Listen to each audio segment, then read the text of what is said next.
হঠাৎ করেই ঘোষণা এসেছে স্বাধীনতা দিবসে দেশে ফিরবেন আওয়ামী লীগ নেতারা। গ্রেপ্তার হলেও ফিরবেন বলে অজ্ঞাত স্থান থেকে ঘোষণা দিয়েছেন দলটির পালিয়ে যাওয়া বেশ কয়েকজন নেতা। আওয়ামী লীগ আমলের শাসন প্রক্রিয়া ও রাজনীতিতে ভুল করার কথা স্বীকার করছেন আত্মগোপনে থাকা দলটির বেশ কয়েকজন নেতা। সেই সঙ্গে দেশে ফিরে রাজনীতিতে সক্রিয় হওয়ার আশাবাদ ব্যক্ত করেন তারা। ভারতীয় গণমাধ্যম ইন্ডিয়ান এক্সপ্রেসের এক প্রতিবেদনে উঠে এসেছে এসব তথ্য। ভারতীয় মিডিয়ার বর্তমান চিত্র দেখে মনে হচ্ছে তারা বাংলাদেশের আওয়ামী লীগ নেতাদের পুনর্বাসনের এজেন্ডা নিয়ে কাজ করছে, এমনটাই আলোচনা হচ্ছে রাজনীতির নানা মহলে। কারণ ভারতে পালিয়ে থাকা নেতাদের বিভিন্ন সাক্ষাৎকার ও মন্তব্য নিয়ে নিয়মিত প্রতিবেদন করছে তারা। একটি দেশের মোস্ট ওয়ান্টেডদের নিয়ে আরেকটি দেশের আন্তর্জাতিক মিডিয়ায় এমন প্রতিবেদন কতখানি যৌক্তিক সেটা নিয়ে প্রশ্ন উঠেছে রাজনৈতিক মহলে। ইন্ডিয়ান এক্সপ্রেসের দাবি, ছাত্র জনতার গণঅভ্যুত্থানে শেখ হাসিনা সরকারের পতনের ৫ মাস পর ভারতে থাকা আওয়ামী লীগ নেতাদের বেশ কয়েকজন নেতার সঙ্গে কথা বলছে পত্রিকাটি। আওয়ামী লীগ নেতাদের মধ্যে রয়েছে আখমা মোজাম্মেল হক, আফামা বাহাউদ্দিন নাসিম, নাঈম রাজ্জাক, পঙ্কজ দেবনাথ, সাইফুজ্জামান শেখর, আসাদুজ্জামান খান কামাল ও মাহবুবুল আলম হানিফ। প্রতিবেদনে বলা হয়, আওয়ামী লীগ নেতাদের অনুমান, দলের বিভিন্ন পর্যায়ের নেতাদের 1/3 কারাগারে, 1/3 দেশের বাইরে আত্মগোপনে এবং বাকি নেতারা দেশের ভিতরে লুকিয়ে আছেন। পত্রিকাটি সাবেক মুক্তিযুদ্ধ বিষয়ক মন্ত্রী আখমা মোজাম্মেল হকের দোহাই দিয়ে প্রকাশ করেছে, আওয়ামী লীগের হাজার নেতাকর্মী এখনো তাদের ঘরবাড়ি ছেড়ে আত্মগোপনে আছে। খাবার কিনে খাওয়ার মতো টাকা নেই অনেকের কাছে, তবুও তৃণমূল কর্মীদের মনোবল শক্ত আছে। বিদেশে আওয়ামী লীগের পক্ষে জনমত গঠনে সাহায্য করার জন্য আমরা ভারতের দিকে তাকিয়ে আছি। মোজাম্মেল হকের উদ্ধৃতি দিয়ে পত্রিকাটি আরও উল্লেখ করে, সিনিয়র নেতারা মনে করে ২৬শে মার্চ স্বাধীনতা দিবসে সবার বাংলাদেশে ফিরে যাওয়া উচিত।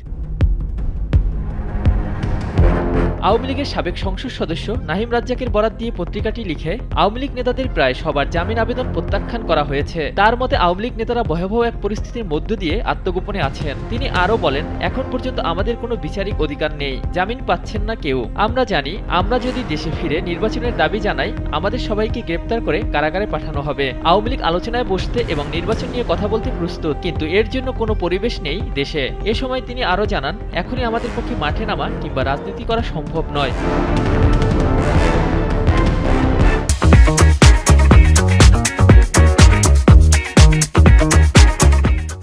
দলকে উজ্জীবিত করতে আওয়ামী লীগ নেতাদের মধ্যে জোরালো আলোচনা চলছে বলেও ইন্ডিয়ান এক্সপ্রেসকে জানিয়েছে নাঈম রাজ্জাক। তিনি বলেন, ৩০ থেকে ৪০ জন সাবেক এমপি হোয়াটসঅ্যাপ গ্রুপ খুলে যুক্ত আছেন। এই গ্রুপের একজন সদস্য আফামা বাহাউদ্দিন নাসিম ইন্ডিয়ান এক্সপ্রেসকে বলেন, আত্মগোপনে থেকেও বাংলাদেশের সব জেলার নেতাকর্মীদের সঙ্গে যোগাযোগ রাখছেন তিনি। প্রতিদিনই নেতাকর্মীদের কাছ থেকে ২০০ থেকে ৩০০ কল আসছে বলেও জানান তিনি। এভাবে আওয়ামী লীগ নেতাকর্মীদের সঙ্গে এবং জনগণের সঙ্গে যোগাযোগ করছে। দেশের আইনি শাসন পুনরায় প্রতিষ্ঠিত হলে আমরা বিচারের মুখোমুখি হতে প্রস্তুত থাকব।